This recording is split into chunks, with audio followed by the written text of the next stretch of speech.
Hello friends, एक बार फिर से आप सबों का आपके अपने चैनल मिथिला गुरु में हार्दिक स्वागत है, हार्दिक अभिनंदन है। आइए, तो आप लोग बहुत दिनों से ये चीज़ कह भी रहे थे कि सर एक डीवी का वीडियो बनाया जाए और डीवी के संबंध में डीवी में क्या क्या डॉक्यूमेंट वहाँ लगेगी, कि किन चीज़ों को वहाँ पर नीड है। तो उसी के बारे में हम लोग आज यहाँ चर्चा करेंगे और जानने का प्रयास करेंगे कि आपका डीवी में क्या क्या डॉक्यूमेंट लगने जा रहा है, वहाँ पर किन किन डॉक्यूमेंट्स की आपको आवश्यकता वहाँ पड़ेगी। तो उसी को लेकर चलिए हम एक एक करके आगे बढ़ते हैं। तो जो भी लोग नए हैं इस चैनल से मिथिला गुरु को सब्सक्राइब कर लें, शेयर कर लें, ताकि मैक्सिमम लोगों तक ये शेयर करें, ताकि मैक्सिमम लोगों को डीवी के बारे में जानकारी हो सके। और TRE 3 को लेकर के अगर कोई लेटेस्ट अपडेट आती है डीवी के संबंध में, उस पर हम लोग एक नया वीडियो बना देंगे। लेकिन जो TRE 2 में आपका जो डॉक्यूमेंट वेरिफिकेशन में जो भी डॉक्यूमेंट की नीड थी, जो भी वहाँ लिया गया था, आप मान के चलिए कि वही डॉक्यूमेंट आपको यहाँ पे भी लिया जाएगा। इसमें कहीं कोई दिक्कत वाली बात नहीं है, एकदम उसमें आप आश्वस्त रहें। हो सकता है एक आध डॉक्यूमेंट इधर से उधर हो जाए, लेकिन इतना भरोसा रखिए कि जो डॉक्यूमेंट यहाँ पे ये BPSC आयोग के द्वारा ये जारी किया गया था, जितना यहाँ दिखाया गया उतना ही डॉक्यूमेंट आपको वहाँ पे चाहिए। तकरीबन एक आध इधर उधर हो तो अगर कुछ ऐसी होती भी है तो हम लोग उस पर एक लेटेस्ट वीडियो बना करके वहाँ सभी लोगों को अपडेट कर देंगे वहाँ पे। तो चलिए एक एक करके अब हम लोग आगे बढ़ते हैं। तो हमारा यहाँ पे ये है, आप जैसा यहाँ पढ़ रहे होंगे, ये BPSC बिहार लोक सेवा आयोग के द्वारा ये जारी किया गया था। एक मिनट। तो जैसा कि आप यहाँ पे देख पा रहे होंगे, विज्ञापन संख्या 26 जो भी है यहाँ पे ये देख पा रहे होंगे, वर्ग 9 से 10 और उच्च माध्यमिक 11-12 अध्यापक नियुक्ति प्रतियोगिता परीक्षा के अभ्यर्थियों को दिनांक जो भी यहाँ पे है दस्तावेज सत्यापन डॉक्यूमेंट वेरिफिकेशन की सूचना के आलोक में निर्धारित तिथि को अभ्यर्थी स्वयं उपस्थित होकर अपने साथ अपने मूल प्रमाण पत्र, नवीनतम पासपोर्ट साइज फोटो, रंगीन फोटोग्राफ 2, ऑनलाइन आवेदन, प्रवेश पत्र तथा सभी प्रमाण पत्र की 2 सेट 100 अभिप्रमाणित छायाप्रति निम्नलिखित चेकलिस्ट में वर्णित दस्तावेज प्रमाण पत्र के क्रमानुसार जांच टीम को मूल से अभिप्रमाणित कराते हुए जमा कराना अनिवार्य होगा। तो हम समझते हैं अब इस चीज़ से भली भांति अवगत हो गए होंगे। और चलिए, तो हम इसी के दरमियान में अब आगे बढ़ते हैं। चलिए आगे देखिए, इस चेकलिस्ट में आपको क्या क्या डॉक्यूमेंट चाहिए। तो सबसे पहला डॉक्यूमेंट, सबसे मैंडेटरी डॉक्यूमेंट आपका होता है, ये आपका हो गया आधार कार्ड। या तो ये तो आधार होना चाहिए, या पैन, या ड्राइविंग लाइसेंस। इस तीनों में से कोई भी अगर एक डॉक्यूमेंट आपके पास में है तो कहीं कोई दिक्कत वाली बातें नहीं है। अगर तीनों है तो तीनों में से कोई एक डॉक्यूमेंट की वहाँ पर नीड पड़ेगी आपको, वहाँ पर एज अ प्रूफ के तौर पर। फिर नंबर 2, आरक्षण संबंधी प्रमाण पत्र, जिसको आप जाति कहते हैं। आरक्षण संबंधी मतलब हो गया, अगर आप बिहार के निवासी हैं तो बिहार के निवासी अगर हैं और यहाँ चाहते हैं कि यहाँ के रिजर्वेशन का बेनिफिट लिया जाए, तो उसके लिए क्राइटेरिया क्या होती है। अब या तो आप EWS से होंगे या आप NCL से, जिसको आप क्रीमी लेयर भी कहते हैं। और आप हैं तो आरक्षण संबंधी प्रमाण पत्र आप वहाँ पे सबमिट करेंगे। और यह प्रमाण पत्र कब का होना चाहिए, ये सबसे बड़ा क्वेश्चन ये होता है, ये कब का होना चाहिए। सर इस ईयर का 2024 का होना चाहिए या फिर 2023 वाला जिसमें हम लोग अप्लाई किए हुए थे। आप फिर से सुन लीजिए, अच्छे से एकदम कॉन्सेप्ट क्लियर कर लीजिए। आप जिस समय फॉर्म अप्लाई कर रहे थे वही दिसंबर के मंथ में या जनवरी के मंथ में वहाँ जिसमें फॉर्म फिलअप वहाँ हो रही थी, उस समय आपका 2023 वाला वहाँ लिया गया, चाहे NCL हो चाहे EWS, वो लिया गया था। जो अपलोड आप वहाँ पे किए डॉक्यूमेंट थे वही डॉक्यूमेंट आपको वहाँ पे यहाँ पे देना है। आपको 2024 वाला डॉक्यूमेंट नहीं देना है, नहीं देना है, नहीं देना है, नहीं देना है। समझ पा रहे होंगे आप लोग। तो 2023 वाला जो डॉक्यूमेंट आप वहाँ पर अपलोड किए थे वही डॉक्यूमेंट यहाँ पर नहीं पड़ेगी, वही डॉक्यूमेंट आपको रखना है और वही आपको वहाँ पर जमा करना है। आप समझ लीजिए कितना क्लियर हो गया होगा। आगे बढ़ते हैं। तो नंबर 3 पर देख लीजिए, निवास प्रमाण पत्र। अगर आप बिहार के निवासी हैं तो आपका निवास प्रमाण पत्र होगा ही होगा, तो निवास प्रमाण पत्र होना चाहिए। अगर आप अदर स्टेट के हैं तो उसके लिए निवास प्रमाण पत्र की कहीं कोई आवश्यकताएँ नहीं, उसका आधार कार्ड से ही अदर स्टेट वाले का काम चल जाएगा।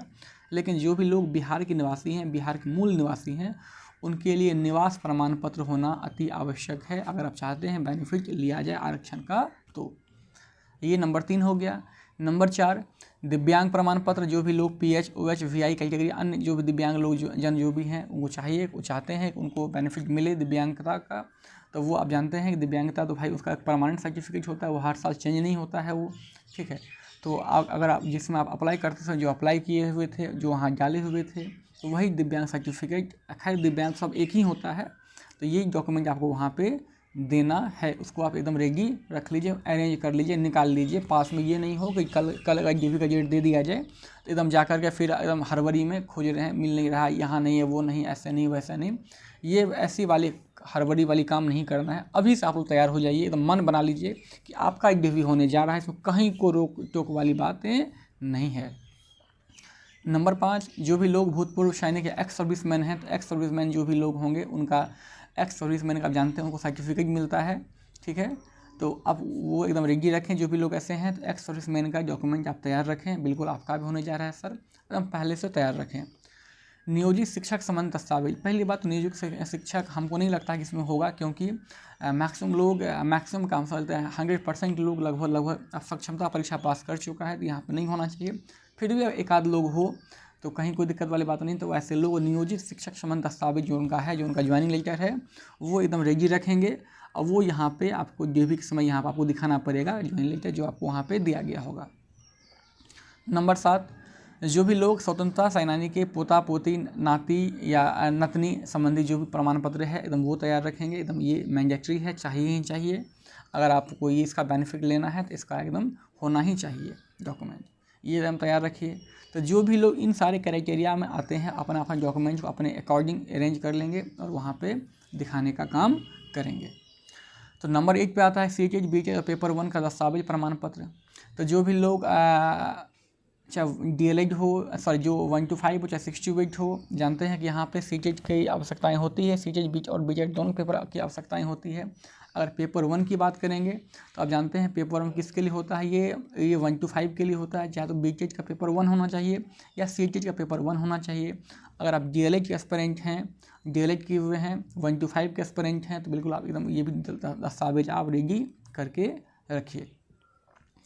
नंबर 9, बिहार स्टेट पेपर 1 का दस्तावेज प्रमाण पत्र। तो हम समझते हैं कि जो भी लोग बहुत पहले वाले बच्चे होंगे, अभी तो हाल फिलहाल में कोई BTET का पेपर हुआ ही नहीं है, सॉरी हाँ स्टेट का पेपर आपका हो चुका है, ये हाल फिलहाल में ये 2023 में ही हुआ था। तो ये तो सारे सभी लोगों के पास में होगा ही। जो 9th-10th के एस्पिरेंट होंगे उनके पास पेपर 1 होगा। जो TGT मतलब जो PGT के बच्चे होंगे, जो 11th-12th के बच्चे उनके पास पेपर 2 का प्रमाण पत्र होगा। तो जो जिस क्राइटेरिया में आते हैं, चाहे जिनका TGT हो, 9th-10th हो या जिनका 11th-12th हो, तो ये दोनों डॉक्यूमेंट आप लोग एकदम तैयार रखिए। पेपर 1 का और पेपर 2 का, स्टेट पेपर 1 और स्टेट पेपर 2 का डॉक्यूमेंट आप लोग तैयार रखिए एकदम अच्छे से, खोज करके निकाल करके। ये नहीं कि हाँ रखा हुआ है सर बाद में खोजेंगे निकालेंगे जब ऐसी ज़रूरत होगी, नहीं, अभी से निकाल लीजिए, देख लीजिए, मिलान कर लीजिए, सब कुछ एक अरेंज वे में वहाँ पर रख लीजिए। यही सेम अरेंजमेंट आपको वहाँ पर देखने को मिलेगा। नंबर 11, दक्षता दस्तावेज प्रमाण पत्र। देखिए जो भी लोग दक्षता, हम तो नहीं समझते इसका, तो कोई मुझे नहीं ऐसा कोई बुझा रहा इस बार, क्योंकि पिछले बार तो ऐसा कोई दक्षता उसमें हुई भी नहीं थी पेपर, ठीक है। तो इस बार मुझे ऐसा नहीं लग रहा है, लेकिन हाँ ऐसा कुछ अगर किन्हीं के पास में अगर हो तो आप ये भी डॉक्यूमेंट आप यहाँ पर जमा कर सकते हैं। तो नंबर 12 पाते हैं हम लोग जन्म तिथि प्रमाण पत्र। तो जन्म तिथि का मतलब ये नहीं होता है कि आप जो बचपन में जो आपका वहाँ पे जो जन्म कुंडली बनाया गया होगा वो नहीं, वो बिल्कुल नहीं देना है, उसके नेगेटिव नहीं है। आपका जो 10th का मार्कशीट होता है, जो 10th का आपकी मार्कशीट होती है, यही आपका जन्म प्रमाण पत्र का एक वैलिड डॉक्यूमेंट माना जाता है। तो ये जन्म तिथि प्रमाण पत्र में मैट्रिकुलेशन सर्टिफिकेट मतलब क्या हो गया, या तो आप मार्कशीट जब दिखाएंगे वहाँ पे मार्कशीट वहाँ वैलिड माना जाएगा, या तो जिसके पास सर्टिफिकेट होगा, सर्टिफिकेट समझ पा रहे होंगे जो कि अगर कोई स्टेट गवर्नमेंट से हो सॉरी, तो जो स्टेट गवर्नमेंट से जो बच्चा पढ़ा होगा, जानते हैं कि उसका सर्टिफिकेट बाद में बन के आता है, बाद में एग्ज़ाम देने के 1-2 साल के बाद लगभग बन के आता है, वहाँ पूछिए है। अगर आपके पास वो सर्टिफिकेट है या तो आप वो दिखा देंगे, या तो आप 10th का मार्कशीट से भी आपका काम चल जाएगा। इसमें कहीं कोई दिक्कत वाली बातें, कोई परेशानी वाली बातें नहीं है। तो ये मैट्रिकुलेशन का आपका हो गया जन्म तिथि प्रमाण पत्र की, इसके जन्म तिथि प्रमाण पत्र के संबंध में।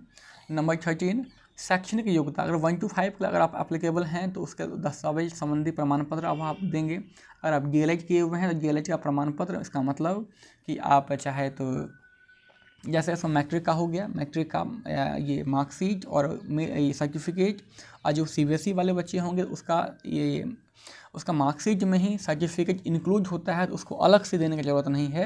आप सुन लीजिए फिर से, तो ये 1 to 5 के लिए क्राइटेरिया क्या होता है आप जानते हैं कि ये तो भाई 12th बेस्ड पे होता है। जो 1 to 5 के लिए होते हैं वो डीएलएड होना चाहिए। तो आपका 10th का या तो मार्कशीट हो और मूल प्रमाण पत्र हो जिसको आप सर्टिफिकेट कहते हैं।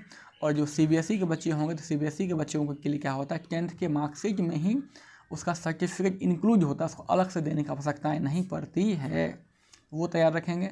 12th का मार्कशीट और 12th का सर्टिफिकेट, 12th का मार्कशीट और 12th का सर्टिफिकेट जिनके पास नहीं है अभी जा कर के, उनके पास समय है अभी जा कर के निकलवा सकते हैं, निकलवा लीजिए जहाँ कहीं से। अगर किसी के पास नहीं है सर्टिफिकेट तो फिर ये मत कहिएगा कि वहाँ प्रोविजनल मेरे पास है सर, प्रोविजनल आपको वहाँ पे नहीं लिया जाएगा प्रोविजनल, क्योंकि आप ग्रेजुएट हैं और बहुत साल आप 2 साल डीएलएड किए हुए होंगे। तो इतने साल हो जाने के बावजूद अगर नहीं तो आपकी अपनी गलतियाँ हैं, हम समझते अभी भी समय आपके पास है, आप जा कर के निकलवा लीजिए डॉक्यूमेंट, ठीक है। तो ये इसका डॉक्यूमेंट आपका हो गया। तो ये शैक्षणिक योग्यता 1 to 5 दस्तावेज प्रमाण पत्र, आप ये चीज़ समझ पा रहे होंगे, ठीक है। और यही चीज़ यहाँ पे भी लिखा गया कि शैक्षणिक पर योग्यता वर्ग 1 to 5 दस्तावेज प्रमाण पत्र, ये हम समझ रहे हैं, आप समझ गए होंगे। चाहे 10th का मार्कशीट सर्टिफिकेट, 12th का मार्कशीट सर्टिफिकेट और आपका डीएलएड का मार्कशीट है, तो ये इन सारे डॉक्यूमेंट एकदम तैयार रखिए, एकदम दस्तावेज तैयार रखिए, आपका एकदम डीवी होने जा रहा है। नंबर 15 क्या कह रहा है यहाँ पे, चलो 15 भी हम लोग यहाँ देख चुके हैं। नंबर 16 बीएड एमएड या डीएलएड वर्ग 1 to 5 या दस्तावेज प्रमाण पत्र।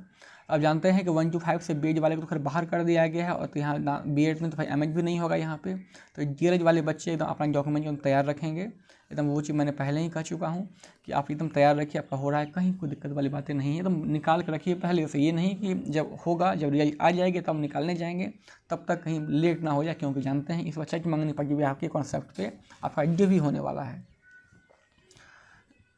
नंबर 17 शैक्षणिक योग्यता वर्ग 9-10 एवं दस्तावेज प्रमाण पत्र। अब 9-10 संबंधी आप समझ पा रहे होंगे कि 9-10 में क्या क्या मिनिमम चाहिए आपको।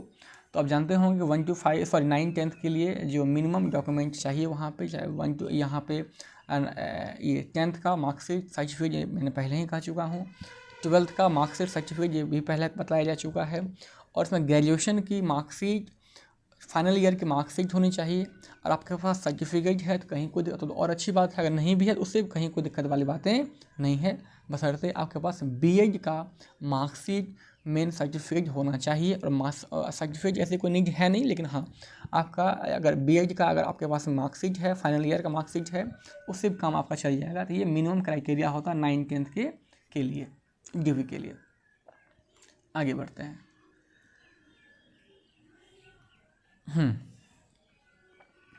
तो ये नंबर 16 भी हो चुका है आपका यहाँ पे। नंबर 17 तो वही उसी के बारे में यहाँ कहा गया है, ये तीनों बार मतलब उसी के बारे में और इन डिटेल बतलाया गया है कि कहा गया है, जैसे आप 10th का हो गया, 12th का हो गया, ग्रेजुएशन का हो गया, और प्लस हाँ और स्टेज का पेपर, हाँ स्टेज पेपर 1 का डॉक्यूमेंट भी होना चाहिए। स्टेज पेपर 1 का भी जो भी मार्कशीट आपके पास में तब निकलवा लीजिए। ये मत रहिएगा भरोसे में कि सर आप लोग या कोई अदर स्टेट के हैं, कोई बाहरी बच्चे हैं, तो उनको लग रहा होगा अच्छा जब होगा हम लोग पटना में जा करके निकलवा लेंगे। तो जान लीजिए सर जैसे आप सोच रहे हैं तो बाकी बच्चा भी कहीं ना कहीं वो चीज़ सोच रहा होगा। तो ऐसा ना हो कि बाद में काफ़ी लेट हो जाए, बहुत दिक्कतें हो जाए, कोई छुट्टी अगर पड़ गया वहाँ पे तो आपको वहाँ पे निकल भी नहीं पाएगा। अगर डीवी आप जानते हैं डीवी के लिए उसका कोई संडे मंडे उसके लिए नहीं होता, वो संडे को भी होता है, लेकिन आपके जो डॉक्यूमेंट निकालने की कार्यक्रम होती है स्टेज वगैरह का, ये अपना ऑफिशियल टाइम पे ऑफिस खुलेगी।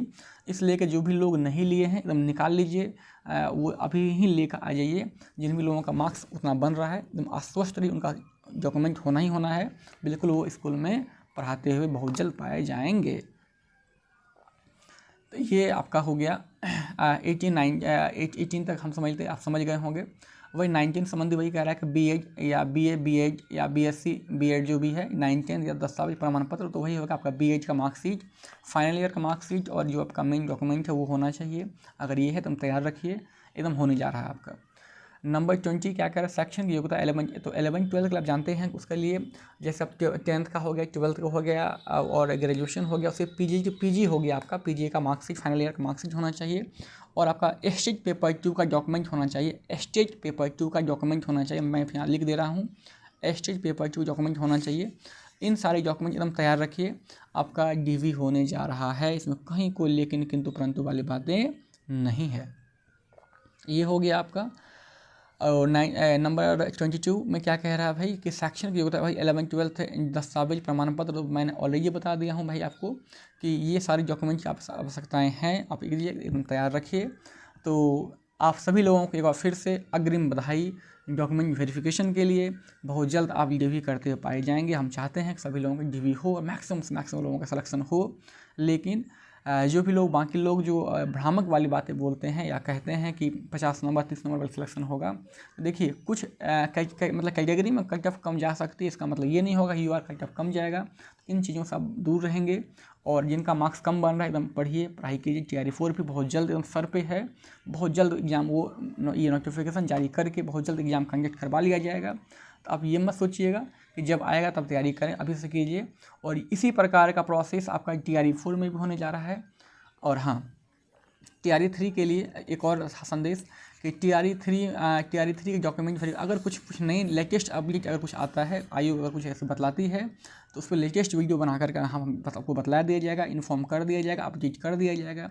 तो जो भी लोग नए हैं कृपया सब मिथिला गुरु से जुड़ जाएं, सब्सक्राइब कर लें, बाकी लोगों तक शेयर कीजिए, उनको बतलाइए। आपका अपना परिवार है ये, ठीक है। तो अभी के लिए हम इतना ही रखेंगे। जय हिंद, जय भारत, धन्यवाद।